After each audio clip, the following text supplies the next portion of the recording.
27th of December 22.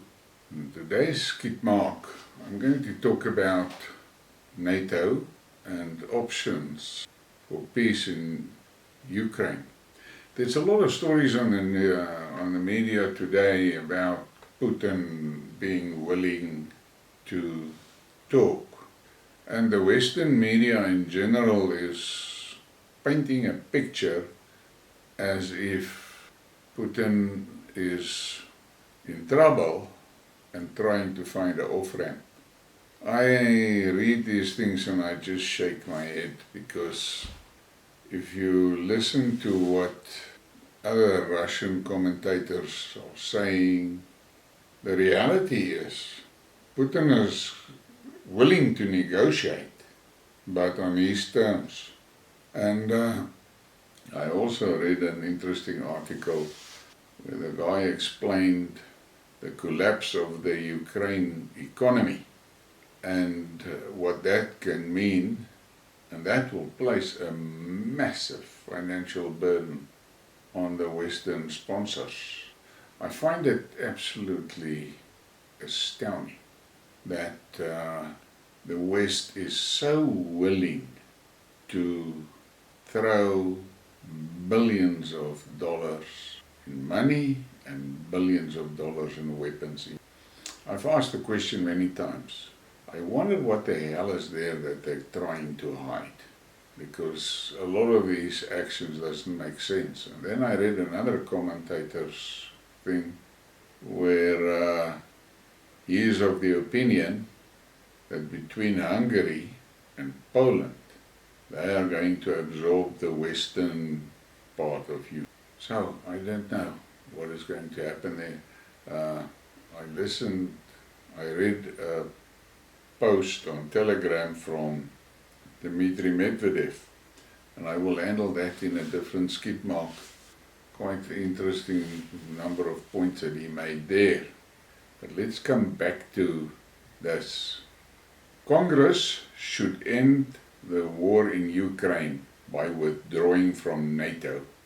Congress can end the war in Ukraine and win a Nobel Peace Prize by enacting a statute withdrawing the United States from NATO. Now that is a big thing. And I know Trump was not very enthusiastic about NATO, and maybe if he got his second term, the US would have been out of NATO. Listen to this commentator. Congress should end the war in Ukraine by withdrawing from NATO. The Hill has come out with a fantastic idea about the US withdrawing from NATO for peace and saving Americans money. Congress can end the war in Ukraine and win a Nobel Prize by enacting a statute withdrawing the United States from NATO, transforming it from a mighty offensive oak into a tiny acorn, unalarming to Russia. NATO was already obsolete in 1991 when its raison d'etre, the Soviet Empire, collapsed. Now I've listened to other commentators talking about that, and Scott Ritter specifically is adamant that NATO is beyond its sell-by date. By remaining in NATO and spearheading its expansion to Russia's 30-member borders, the US provoked President Putin's attack on Ukraine.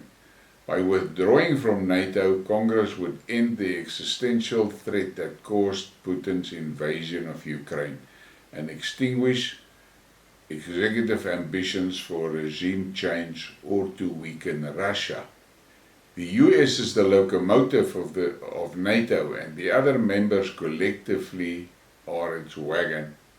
With Congress out, Putin would save face if he put an end to the Russia's military and political fiasco in Ukraine by declaring that his military objective had been achieved. I'm not so sure about this point, but okay, that's what they say. Exiting NATO by Congress and then ending Russia's war in Ukraine would save the US hundreds of billions of dollars. The war shows no sign of ending in the foreseeable future as long as the US remains in NATO. Congress will improve its own image and be lauded as peacemakers around the world if it moves to end the war in Ukraine by passing legislation to end US membership in NATO. And I agree with that. I think that there is more and more voices in America that understands that the days of American hegemony is over. But the newcons are absolutely adamant about this war with Russia. And they have got dreams of destroying Russia.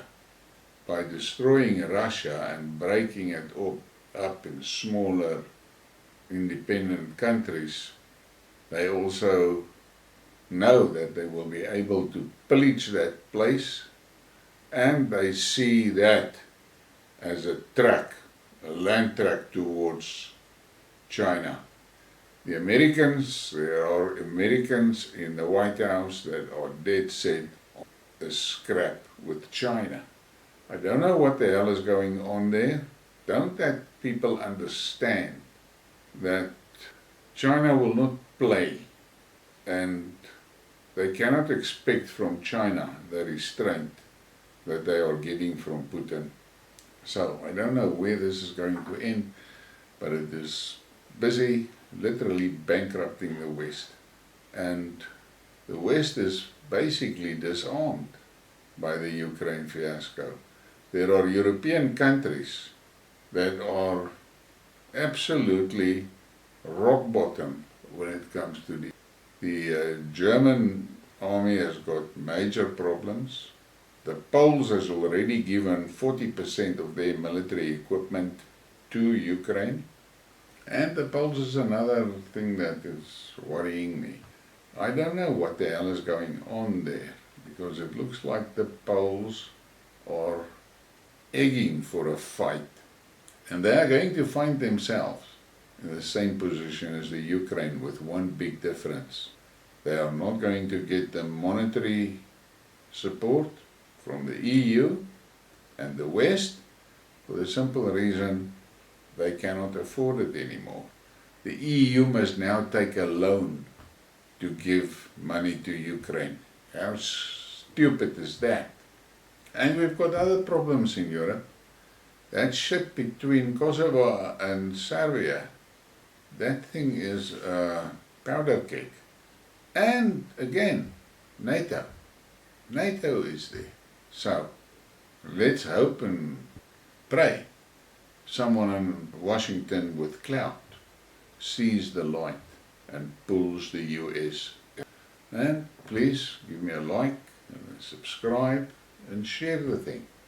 Have a great evening.